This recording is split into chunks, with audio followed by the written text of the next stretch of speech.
Good morning, children. I hope that you all are fine, happy, safe, and sound at your respective places. I'm also fine, and today I'm back here once again with one more lesson, which is the sermon at Benares. Children, Benares, it's one of a popular city. In fact, I can say that it is the spiritual capital of India. It is not known as Benares nowadays, as the name has been changed. So we know it by the name called Varanasi. Varanasi. The old name is Benares. And there's one famous temple of Lord Shiva, which is Kashi Vishwanath. Kashi Vishwanath is in Benares. And it is one of the holiest places where pilgrims, Hindu pilgrims, they come across the world to visit this place, and it is of course most famous for dipping. It is one of the dipping places. People do take bath here in the sacred waters of river Ganga. In Hinduism, life is important, and so is death. Death is equally important as life, and many people believe that to die in a place, a holy place like Benares, is just a communion with the God. So many people in their old age, they go to this particular place called Benares just to die and feel that communion with the God, that unity with the God. So this is about Benares. And now let's talk about sermon. What is a sermon? Sermon is a religious talk. It is a lecture delivered by a prophet or a saint, which opens your mind, which makes you more wise, which leads you towards wisdom. And this particular lesson, the sermon at Benares, it throws light upon the early life of Lord Buddha, who was originally born as a prince in a royal family as Siddhartha. So this particular lesson talks about or tells us that how Gautam Buddha, he attained enlightenment and how he made others also feel or be the part of that same enlightenment. Gautam Buddha, 563 BC to 483 BC, began his life as a prince named Siddhartha Gautam in northern India. At 12, he was sent away for schooling in the Hindu sacred scriptures, and 4 years later, he returned home to marry a princess. They had a son and lived for 10 years as befitted royalty.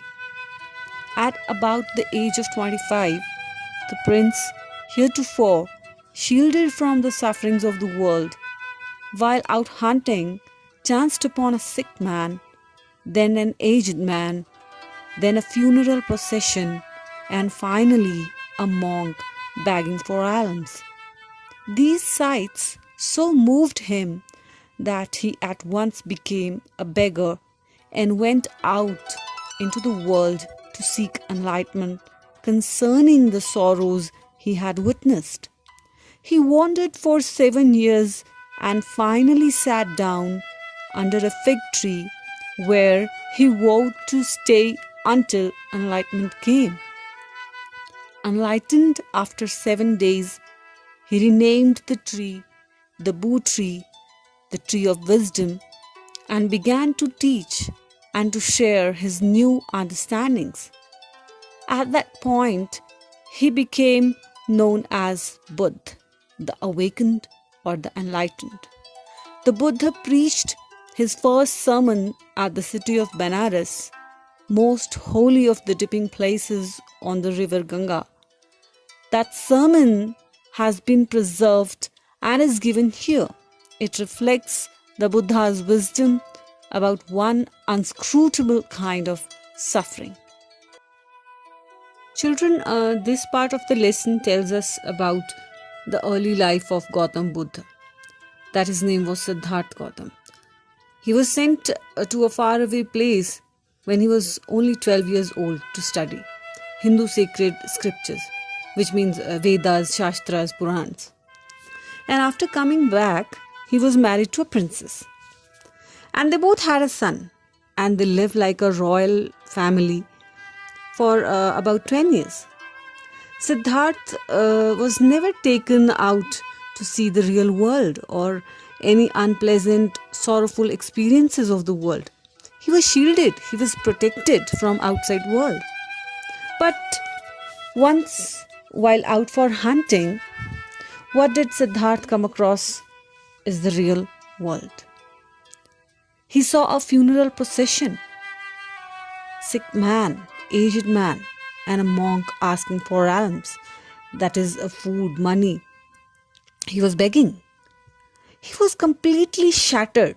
Siddharth was completely shattered and started questioning about the sufferings in the world. These experiences acted as eye-openers for him. Thus, he left all the royalty. He could not enjoy anything. He could not find peace in his palace. And he became extremely restless. He felt everything that is not good. He felt that everything is just not real. He wanted to know the cause of the sufferings of the people, the sorrow. So he left everything and became a beggar to find out the answers behind the sorrows and sufferings he had witnessed. He went from place to place for 7 years. Then he decided, or we can say he pledged, to sit down under a peepal tree until enlightenment, which means the state of wisdom, came to him, or until he became awakened. So after 7 days, he became enlightened or the awakened, that is Buddha, wise. So he renamed the tree as the Bo tree, which means the tree of wisdom, and he began to preach and teach his new understanding about life and sufferings. His first sermon was given in the city of Benares, and this first sermon was preserved and is famous till date. This sermon, it gives us a new perspective, new idea, new understanding to man's unending sufferings and sorrows. Kisa Gautami had an only son and he died. In her grief, she carried the dead child to all her neighbors, asking them for medicine. And people said, "She has lost her senses. The boy is dead." At length, Kisa Gautami met a man who replied to her request. "I cannot give thee medicine for thy child, but I know a physician who can." And the girl said, "Pray tell me, sir, who is it?" And the man replied, "Go to Sakya Muni, the Buddha." Kisa Gautami repaired to Buddha and cried, "Lord and Master, give me the medicine that will cure my boy." The Buddha answered, "I want a handful of mustard seed." And when the girl in her joy promised to procure it, the Buddha added, "The mustard seed must be taken from a house where no one has lost a child, husband, parent, or friend." Poor Kisa Gautami now went from house to house, and the people pitied her and said, "Here is mustard seed, take it." But when she asked, "Did a son or a daughter, a father or mother die in your family?" they answered her, "Alas, the living are few, but the dead are many. Do not remind us of our deepest grief." And there was no house, but some beloved one had died in it. Kisa Gautami became weary and hopeless and sat down at the wayside watching the lights of the city as they flickered up and were extinguished again. At last, the darkness of the night reigned everywhere, and she considered the fate of men that their lives flicker up and are extinguished again. And she thought to herself, how selfish am I in my grief? Death is common to all. Yet in this valley of desolation, there is a path that leads him to immortality who has surrendered all selfishness. The Buddha said, the life of mortals in this world is troubled and brief and combined with pain, for there is not any means by which those who have been born can avoid dying. After reaching old age, there is death. Of such a nature are living beings. As ripe fruits are early in danger of falling, so mortals, when born, are always in danger of death. As all earthen vessels made by potter end in being broken, so is the life of mortals. Both young and adult, both those who are fools and those who are wise, all fall into the bar of death. All are subject to death. Of those who overcome by death depart from life, a father cannot save his son, nor kinsmen, their relations. Mark, while relatives are looking on and lamenting deeply, one by one mortals are carried off, like an ox that is led to the slaughter. So the world is afflicted with death and decay. Therefore, the wise do not grieve, knowing the terms of the world. Not from weeping nor from grieving will anyone obtain peace of mind. On the contrary, his pain will be the greater and his body will suffer. He will make himself sick and pale. Yet the dead are not saved by his lamentation. He who seeks peace should draw out the arrow of lamentation and complaint and grief. He who has drawn out the arrow and has become composed will obtain peace of mind. He who has overcome all sorrow will become free from sorrow and be blessed. So this is the story of Kisa Gautami. She had a son and he died. And in her grief, in her pain, in her sorrow, she carried her dead child to all her neighbors, asking them for medicine. And people thought that she has lost her senses. She is completely gone. She cannot understand that her son has died and he cannot be brought back. So she was going from one to another asking for the medicine. And one of the men told her that her child cannot be brought back. But yes, there's somebody who could do this. And he asked her to go to Sakyamuni, the Buddha.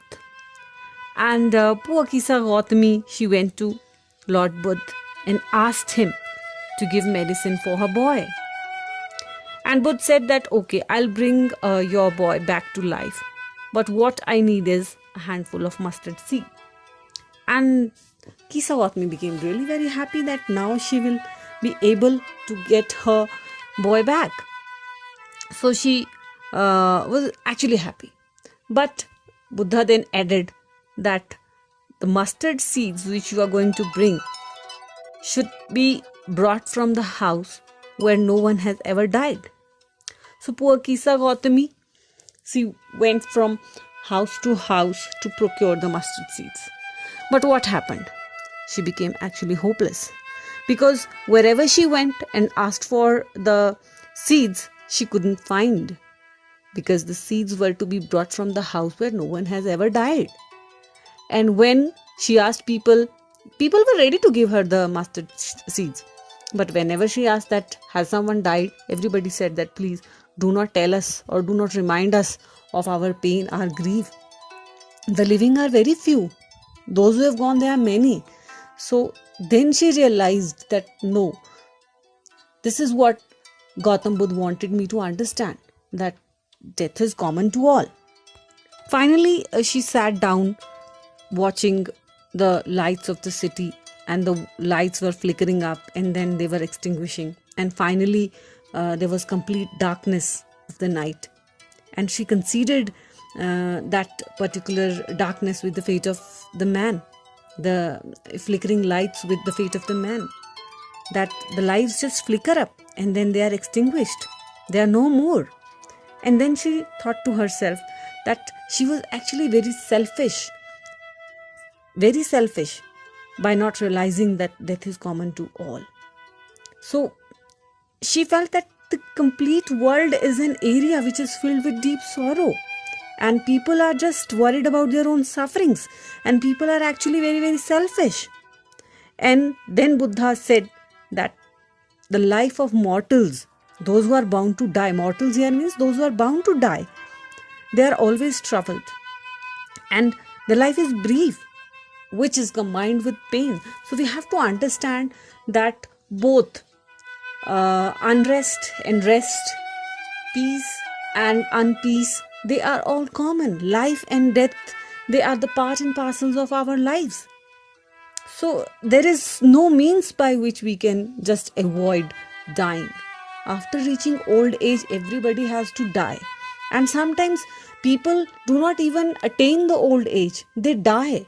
So we do not have to be always into that particular thing of mourning all the time.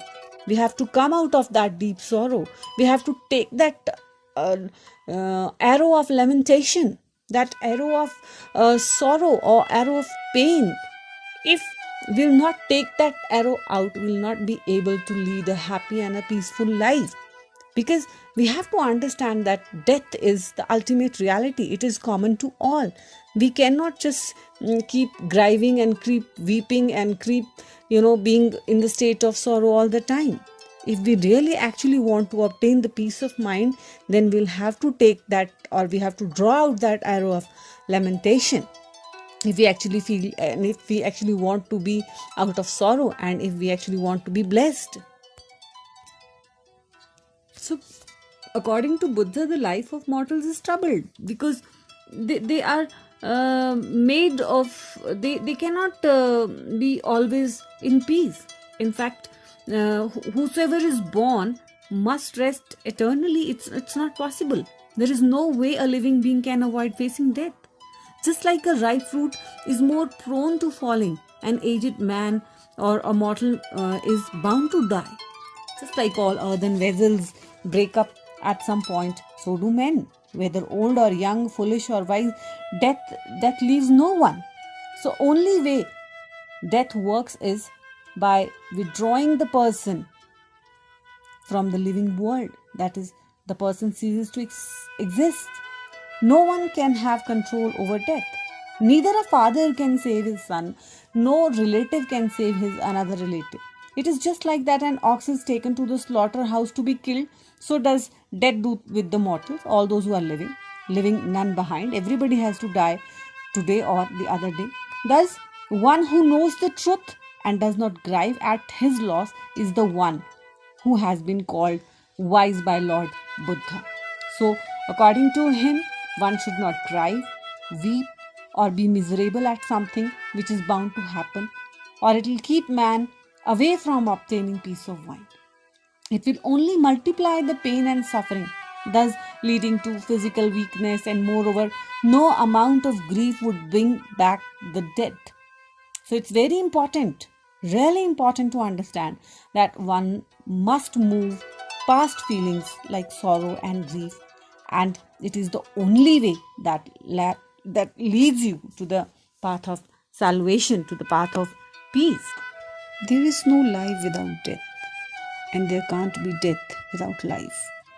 We all have our own clocks ticking, and it may be unfair that some people die before us, but it is just the circle of life. And it's difficult to understand because we all are tied up emotionally with all those whom we love. There can be no light without darkness and no life without death. Life is a beautiful journey. Enjoy life's every minute and every second. Let there be peace. Let there be life. Thank you.